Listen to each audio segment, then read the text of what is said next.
Mesdames et messieurs, bonsoir. Bienvenue dans le 19h30 de RTI 2. Au sommaire. La fête des mères, c'est ce dimanche 29 mai. Toutes les mamans sont à l'honneur, même celles qui, pour une raison ou une autre, se retrouvent sans conjoint. Nos équipes ont rencontré des mères célibataires pour vivre leur réalité. Une découverte macabre en République démocratique du Congo. 17 corps décapités ont été trouvés en Ituri, une région du nord-est du pays.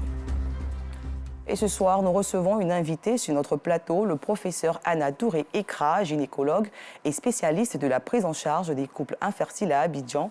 Avec elle, il s'agira des méthodes d'assistance médicale à la procréation, de quoi redonner le sourire à de nombreux couples désireux d'avoir des enfants.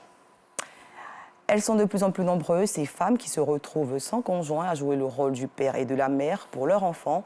Une situation pas toujours aisée et qui nécessite courage et sacrifice.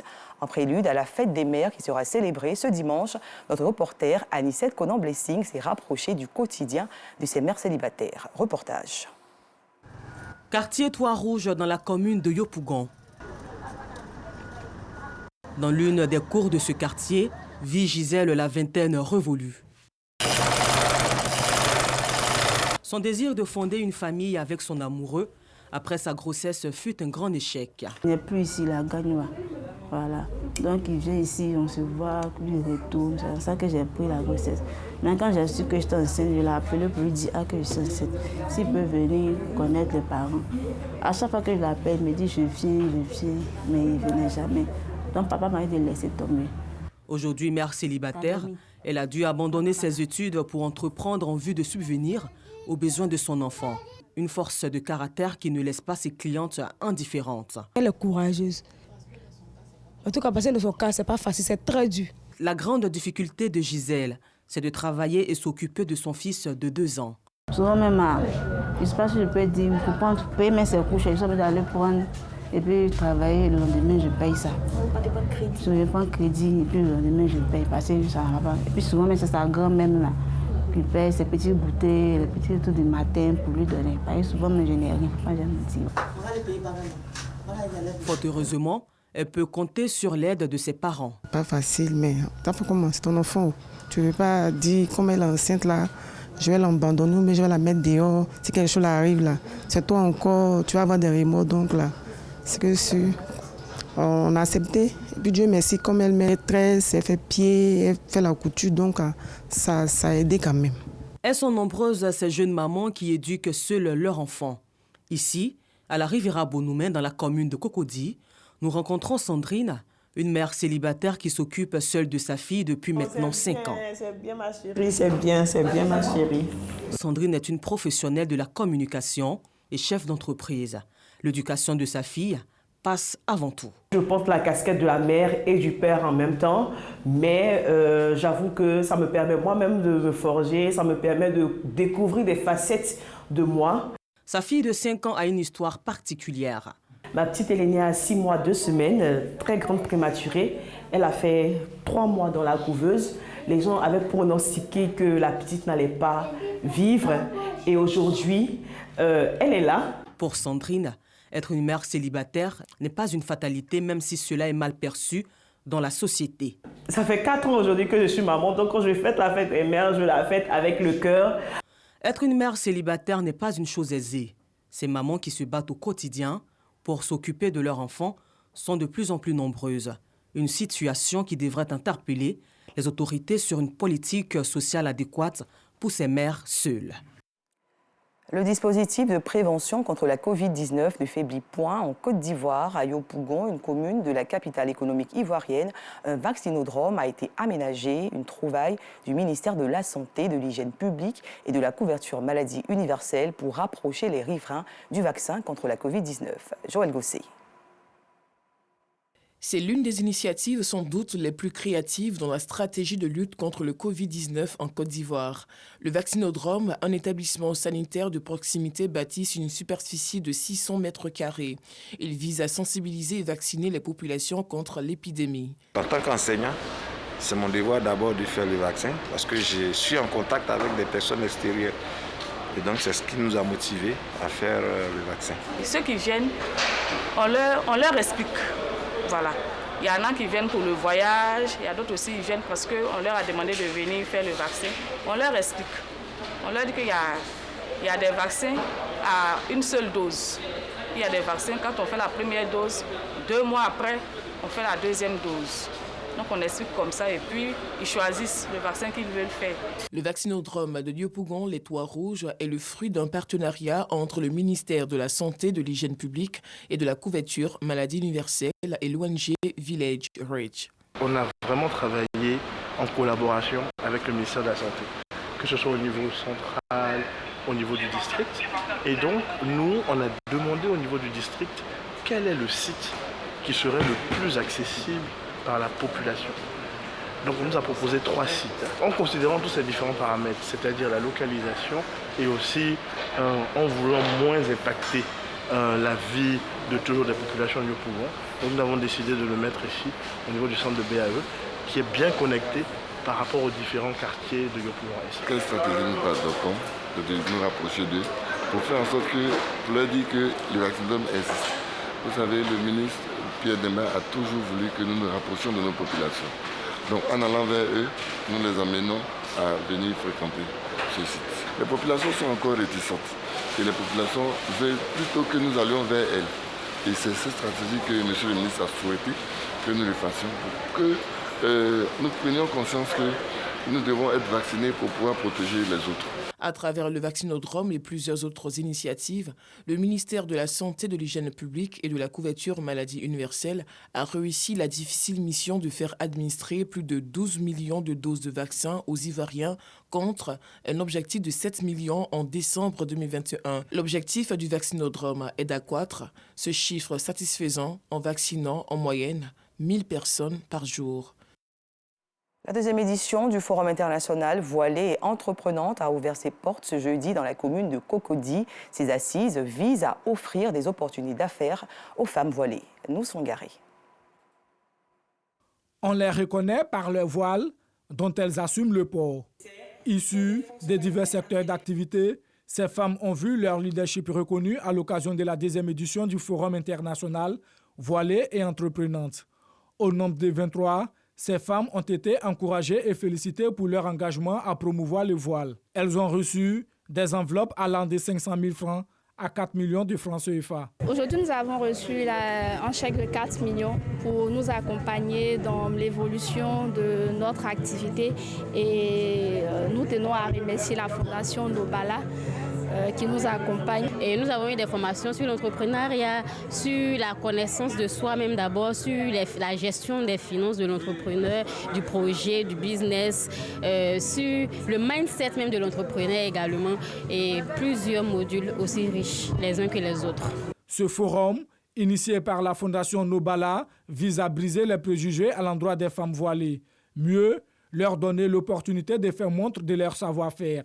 Yakema Diabaté, marraine de cette deuxième édition, a saisi l'opportunité pour leur prodiguer des sages conseils. Donc quand on est entrepreneur, on a besoin d'être discipliné, d'avoir une certaine organisation, de ne pas faire d'amalgame entre nos plaisirs et également les caisses de l'entreprise, ce qui est très très important. Et j'ai parlé aussi de ce qu'il est important pour nous en tant qu'entrepreneurs de se mettre dans le secteur formel, de quitter dans l'informel, parce que les femmes sont beaucoup entreprenantes, mais elles sont beaucoup représentées dans le secteur informel. Aujourd'hui, c'est l'occasion pour de leur dire de se formaliser et de ne pas avoir peur de se formaliser.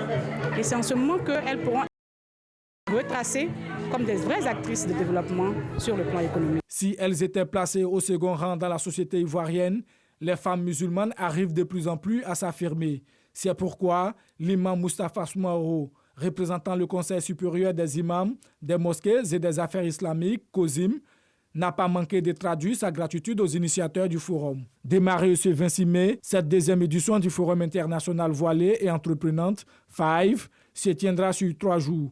Elle s'articulera autour des panels, rencontres B2B, expositions et conférences. En l'éducation, le lycée moderne de Beaunois a sacrifié à la tradition des fêtes de fin d'année scolaire. Une centaine d'élèves de cette école primés pour le résultat. Personne n'a voulu manquer cette célébration de l'excellence. Ils étaient nombreux avec à leur tête Fosséni Dambélé, directeur général de la RTI, par ailleurs ancien pensionnaire de cette école. Bintou Bekele.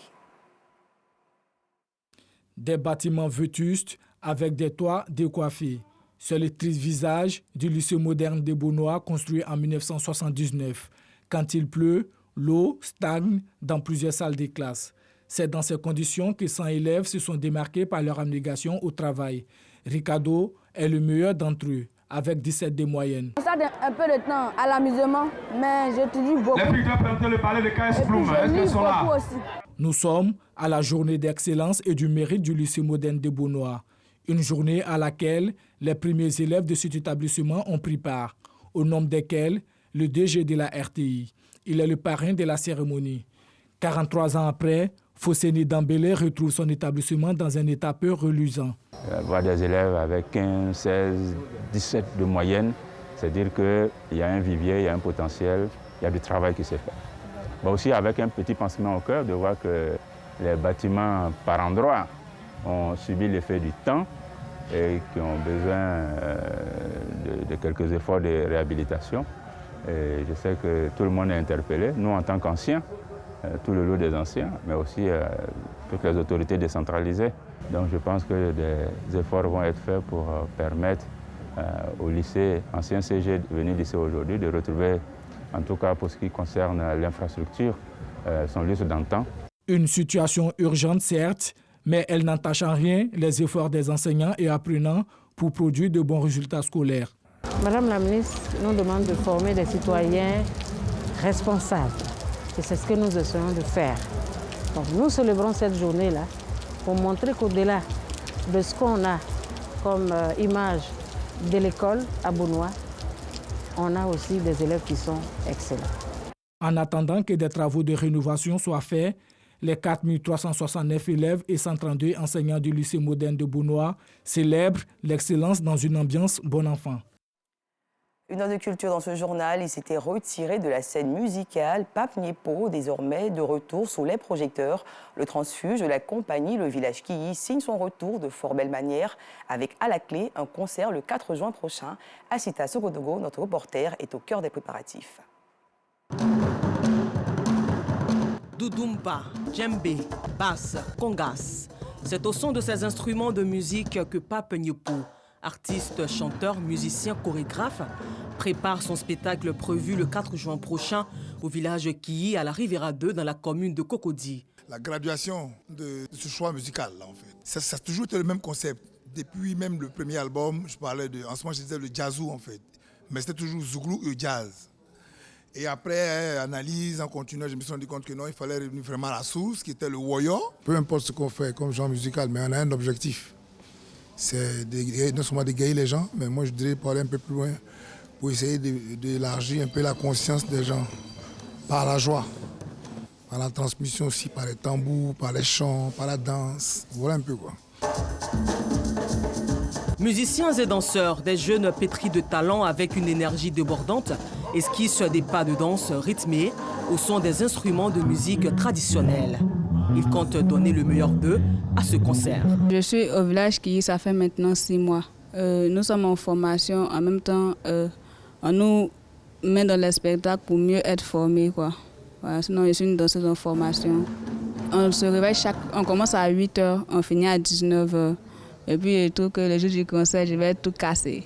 On prépare le concert tout doucement, comme on peut le dire. Il y aura plusieurs aspects dans le concert. Il y a les invités, les artistes invités.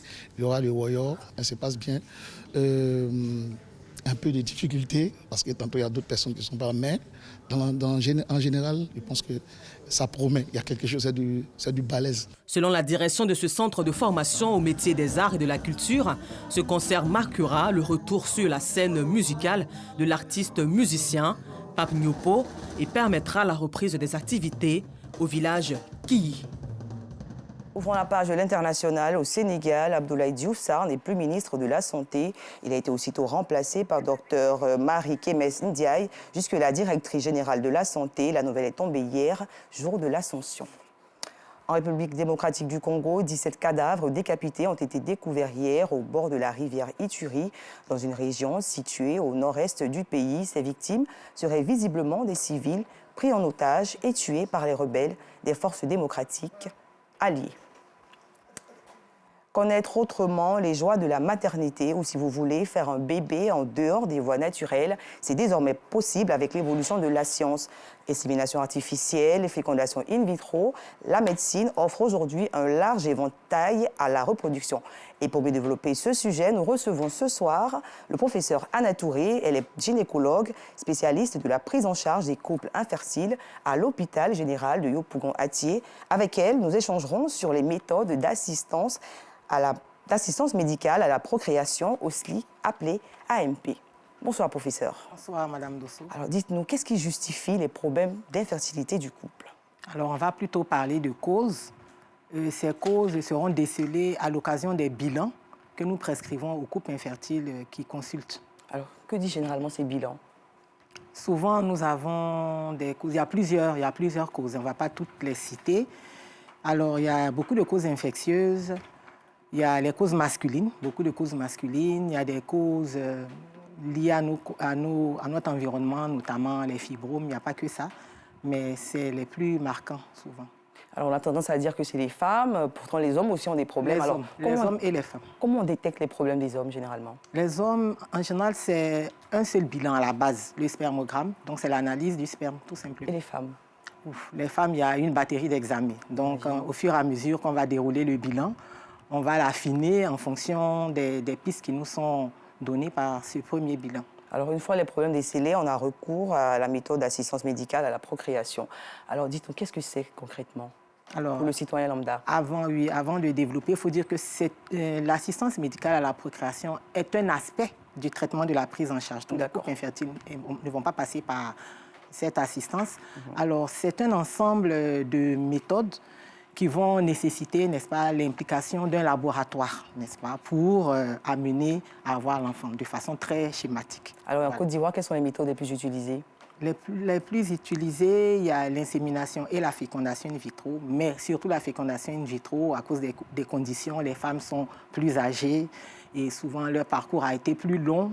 Donc, on se retrouve souvent en train de devoir opter pour la fécondation in vitro. Alors, donc, dites-nous, l'insémination artificielle, qui a droit à cette méthode, et la fécondation in vitro, qui a droit à cette méthode? Toujours c'est au cours des consultations. Hein, c'est au bout d'une réflexion bien menée qu'on va décider si oui ou non le couple doit suivre telle ou telle méthode. Ce n'est pas le couple qui choisit, parce qu'en général, le couple vient... Ils arrivent, ils ont déjà une idée arrêtée, mais nous leur expliquons que ce n'est pas comme ça que ça se passe. Alors, il y a l'insémination, qui est beaucoup plus simple. C'est un peu schématiquement comme un rapport sexuel modifié, parce qu'on va utiliser... C'est vrai qu'on va avoir recours à des traitements chez la femme, mais on va travailler le sperme et l'injecter chez la femme. Alors, avant d'entrer dans les détails, on va faire une petite mise en scène. Je suis un jeune couple qui vient à vous, problème d'infertilité. Qu'est-ce que vous leur recommandez? Un jeune couple qui vient, c'est le bilan. C'est d'abord le bilan. Et si les anomalies ne sont pas majeures, notamment s'il n'y a pas du tout d'anomalie de trompe, en fonction du contexte, on peut proposer une insémination. D'accord. Voilà. Donc, on va donner un traitement à la patiente pour préparer, entre guillemets, les œufs. Quand ces œufs sont prêts, le jour où on doit faire l'insémination, le monsieur vient, le biologiste prend le sperme, recueille le sperme par masturbation, entre parenthèses, et il va travailler ce sperme pour le rendre meilleur et on l'injecte à la patiente. Ça, c'est vraiment le côté, ça c'est le plus simple. Côté de l'insémination. Oui, ça c'est l'insémination. La fécondation in vitro, le process est plus long, plus difficile, parce qu'il y a une partie clinique, il y a une partie au bloc opératoire et il y a une partie au laboratoire. Et c'est la même chose, on va avoir des traitements chez la patiente. Tout un processus. Monsieur aussi va intervenir, après le biologiste, toujours. C'est le couple clinicien et biologiste, on ne travaille pas l'un sans l'autre. Quels sont les taux de réussite en Côte d'Ivoire? Alors, nous avons les mêmes taux mondiaux, entre 25 et 30% pour les plus jeunes. Pour les plus jeunes. Au fur et à mesure de l'âge, malheureusement, les taux diminuent. C'est-à-dire une chance sur 3? Généralement, oui. Quand elles sont jeunes, au mieux avant 30 ans. Jusqu'à 35, 36 ans, on prend. Et pour les personnes d'un certain âge? Après, ça baisse à 10%, après 40 ans, après 43 ans, on est encore plus bas, on est à moins de 5%. Alors, abordons l'épineuse question des coûts. À combien s'élèvent ces méthodes? Alors, Les méthodes, l'insémination, c'est la méthode la moins chère. C'est vrai qu'on ne peut pas choisir en fonction du coût, c'est la méthode la moins chère. On peut aller de 250 à 500 globalement. Et les coûts de la fécondation sont 10 fois plus chers. Proportion toute gardée, c'est ça. Ok, alors est-ce qu'il y a une subvention de l'État? Non, pas du tout. Vous êtes également auteur d'une œuvre intitulée « Comprendre mon assistance à la procréation et bien la suivre », un ouvrage de 47 pages qui met l'accent sur 3 méthodes phares de l'assistance médicale à la procréation, une œuvre à lire. Une dernière information à donner? C'est d'encourager les couples à consulter très tôt pour se donner les meilleures chances, parce que comme je vous l'ai dit, malheureusement chez la femme, surtout au fur et à mesure que l'âge avance, les chances diminuent. D'accord. Merci, professeur, d'être passé sur notre plateau. Nous recevions le professeur Anna Touré-Ekra, gynécologue. Avec elle, il s'agissait des questions, des méthodes d'assistance médicale à la procréation. Fin de ce journal. Merci de l'avoir suivi.